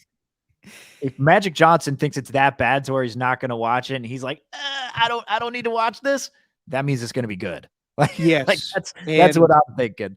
That's adding kind of bit like this is going to be like a real life Last Dance. And what I mean by that is like it's going to be shown and portrayed every week, and it's going to be debated on the hot take shows. But it's going to be controversial because it's going to show, I mean, as I've been told by my dad and by people that love basketball, the Showtime Lakers were the most sexually active team of all time, with the exception of, God, what's his name? The virgin that was on the Lakers. Oh God, hang on. Is it? It's not AC Green, is it? It's AC Green. Yeah. I don't think he lost his virginity until he got married, like when he was like 40 or something. Right. But yeah, they're gonna show their sexcapades, and it's gonna be controversial. How can you quantify that though? What do you mean? The most sexually active team? What do they take count of all the sex that they've had? Like, is that what it is? Okay, like there's a guy outside. There's a guy outside the door of the bedroom every time with like a clicker. It's like, all right, 1, and then it's like in some cases, honestly, 1, 2, 3, 4. Like, what is that? Well, okay. The story that I've heard is my dad was doing something with the Lakers in the 80s where he was like reporting or something, and he was in the locker room. And he's trying to get the attention of some player, and all the players are laughing because they're looking at the trainer's table, and there's Jerry Buss with his pants down having sex with somebody. So even the owner was getting in on the action. That's what I'm saying. Like, it's the most sexually active team of all time. It was different back then, and it's going to be. I don't blame the Lakers. Like, I don't think anyone has signed off on this. They're just doing this. They have to get the approval of the Lakers, obviously, to use their their merchandise and everything. But yeah, Magic Johnson, I think he's coming out with like an Apple Plus show when this comes out to kind of counteract like, hey, despite all the shit you're going to see in the show, I'm a good guy at the end of the day. So this show is going to be highly controversial with everything that's shown with what the Lakers did in the 80s. Excited for that. I'm excited, yeah. That should have been like the tagline at the beginning. It's the like most the most sexually active sports team of all time. Dude, what they should do like a competition between the 86 Mets and the 1980 Lakers between who was the most sexually active team. Darryl Strawberry between innings. Yeah, like in the locker room. Not even that, man. He'd go to the dugout and just like, hey, you, come here. Speaking of HBO Max, that'll be on HBO Max, and it comes out actually March 6th. The show is called Winning Time, which kind of not a great title, but when you're HBO, you can't call a show Showtime because that's your rival network. So they're calling it Winning Time. Yeah, so sounds like a isn't that the name of 30 for 30? Pretty sure it Winning is. Time? Yeah. And that name I haven't heard that. They're claiming that was what Magic Johnson called Crunch Time was called Winning Time, but we associate the Lakers with Showtime, but whatever, I get it. But that's coming out March 6th, a day after the Warriors come to LA to play the Lakers, and I'm trying to go to that game, so that'd be fun. Hang on, yeah. What are you showing? Winning it's already the name of a 30 for 30? Yeah, I was like, that sounds like the name of a 30 for 30, and it, No, and that's it, kind of it lame. is. Yeah. What's that 30 for 30 based on? Reggie Miller. Oh, well, Jesus. Yeah, that's a terrible name, but it's going to be a good show. I think so. Reggie Miller, one of the best 30 Um, for 30s out there, by the way. If you haven't seen it, check it out. it's a good one. Another HBO Max product that I watched last night. Are you aware of this documentary, Terry Bradshaw Going Deep? No. Okay. So it's made by NFL Films. This might be the most incredible thing I've ever seen. Me and my roommate discovered this last night. Terry Bradshaw has a documentary where it goes through his time as a Pittsburgh Steeler and everything, but it coincides with him. I don't know if you know this, Stephen, but Terry Bradshaw has been making music for years. He is kind of like a Vegas act, but it's not in Vegas. It's in Branson, Missouri. He has shows in the off season where people come to see him sing, dance, perform stand up, do one man shows where he tells his life as a Pittsburgh Steeler. He talks about his depression. He talks about his relationship with Chuck Noll. And he's doing this on a live stage, singing and dancing. He's a singer and he does stand up comedy.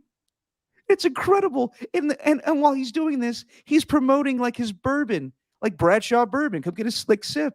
And he's complaining about like, I really hate the fact that I'm not mentioned with Joe Namath or Tom Brady or Joe Montana, some of the best quarterbacks of all time. But then he also was saying like, yeah, I really hated my teammates. I couldn't connect with Mean Joe Green, couldn't connect with Chuck Noll. I didn't want to work as hard. And we're all supposed to feel sorry for him. But the most amazing thing is that he's singing and dancing, and people pay to go see this shit.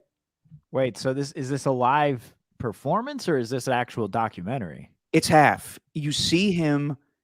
It's like it's kind of like a comedy, like stand-up special, where it's half of him sitting down really close, like I'm talking like inches away from a camera, just like spewing his heart out, talk like just letting the f bombs fly, and he is talking about his life and depression and all this stuff, and it's very serious at points, but he wants us to feel sorry for him because his name is not mentioned amongst the greats.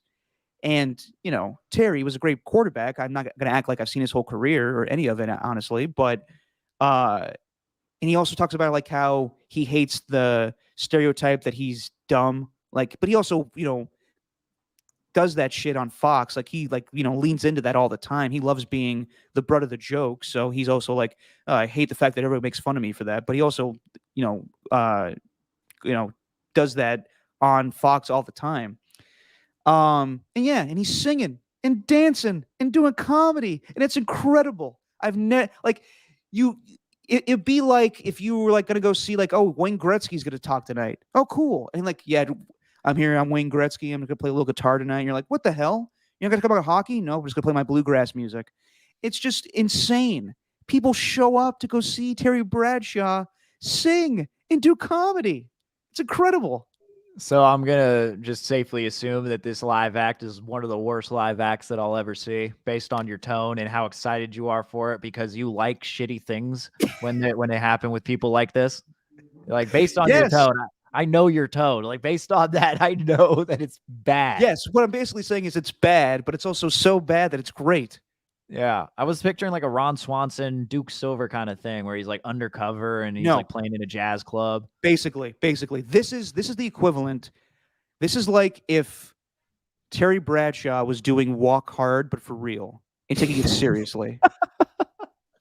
Is it bad to say I'm Bradshawed out? Like, I don't need any more Terry Bradshaw like around the media, like just always around. It feels like throughout the football season, I'm Terry Bradshaw this, Terry Bradshaw that. Oh, he's got a reality show. Oh, let's win some of Terry's money.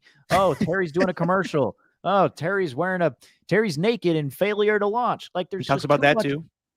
Too much Bradshaw, man. Did he talk about the penis sock? No, but he did talk about his flat white ass and failure to launch. Oh, but he didn't talk about the penis sock. No, what's up with the penis sock? So he was doing an interview on Le Batard, and he was telling the story about him being naked, and he's like, Well, before I went up there, they give you a choice of 3 penis socks. And he's like, you got the small one. And he's like, I didn't want to take that. I didn't want to embarrass myself. Then you got the medium one, which could have fit me. And then they had this other one. And he's like, I got horses that couldn't feel that thing out. He's like, so I went with the middle one. But he's just like, yeah, penis socks. And we just got one viewer now, one live viewer on YouTube. So Right when you say penis socks. right when I say penis socks, that's what gets the people going. But I don't know, man. Bradshaw just doesn't do it for me. I don't know. That's fair. Listen, I'm not the biggest Terry Bradshaw fan either, but I do think that this is. I thought it was going to be something completely different, and I was not disappointed. It entertained the hell out of me. There we go. And then but for the wrong reasons. And then we lost the one viewer right away. As soon as we stopped talking penis socks, the one viewer goes, unfortunately. It was probably your girlfriend to begin with, and she was like, okay, I don't need to hear this shit. Oh, no, she's watching. You may not see it, but she's not watching. Wow. Easy money. This is from You Know the Deal. Maybe that's what. Wow. So this is a random user. Hang on. You know what? We could do this. Easy money. Joe B over 12.5 yards rushing will break one under pressure. That's a good one. Maybe. You can get those types of props anywhere. Like, dude, there's one that had, I think, a Matt Stafford over a half a yard rushing one time. So I took that. All you got to do is hope that he breaks out of the pocket and tries to run out of bounds. Like, you get that. Derek Carr. It happens once a game for each quarterback, I'd say. His over under Derek Carr's is like 5.5. I always take that. Yeah. It's like, yeah, he's probably going to run for 6 yards just because he's running away from the lineman. I'm into those props. I like the quarterback rushing ones. Those are fun. So, yeah, 12.5 for Joe Burrow. Yeah, I think the pass rush is going to get to him. Hell yeah. What's your sense about? I heard more and more about this week. Well, if you had to bet on it, does it look like we're having the universal DH this season? If there is a season for MLB, yeah. Are you good with that? Hell yeah, dude. Oh, I'm into that. Really? Because I know a lot of Giants fans want to keep the old tradition of the NL and not have a universal DH. Yeah, but then they got to look at it realistically and think, you know what? Maybe watching a pitcher hit sucked most of the time. And really, if you look at it, you could lose some games based on the pitcher going up to hit because you'll have a runner on second and third. Then all of a sudden you get Johnny Cueto coming to the plate. Screw that. I'm good for a universal DH. I'm tired of the pitchers hitting. It was fun when Bumgarner was on the Giants because the dude would just hack at it. Everyone's like, well, what about Shohei Ohtani? Well, Shohei Ohtani would pitch, but he'd also pay as a DH in other games. So he's fine. Don't worry about Shohei. It's like, dude, I don't need pitchers hitting in my life anymore. Oh, no, I'm not going to get the sacrifice bunt when a runner's on first and there's one out in a close game. Oh, no, even though that does need to happen more often. But pitchers hitting is the worst. So I'm really happy about the universal DH. I'm with you, Steven. I am very old school in a lot of my thinking when it comes to sports, but I've never saw the benefit of having a pitcher hit, with the exception of a few people, Madison Bumgarner, Shohei Ohtani. Yeah, universal DH makes sense to me. Yeah, I understand the old school and being like Pete Rose and talking about the chicken shit American League for using the DH. But like, as he said on air once, I remember that. He said that on air when we were on really? on 95.7. Yeah, you always got to keep your finger by the dump button with him. And he's just like, he said, one time he's like, I was at the All-Star game and I was talking to Reggie Jackson. And I told Reggie, you got to get your ass over to the National League. Don't play for that chicken shit American League. Like, God.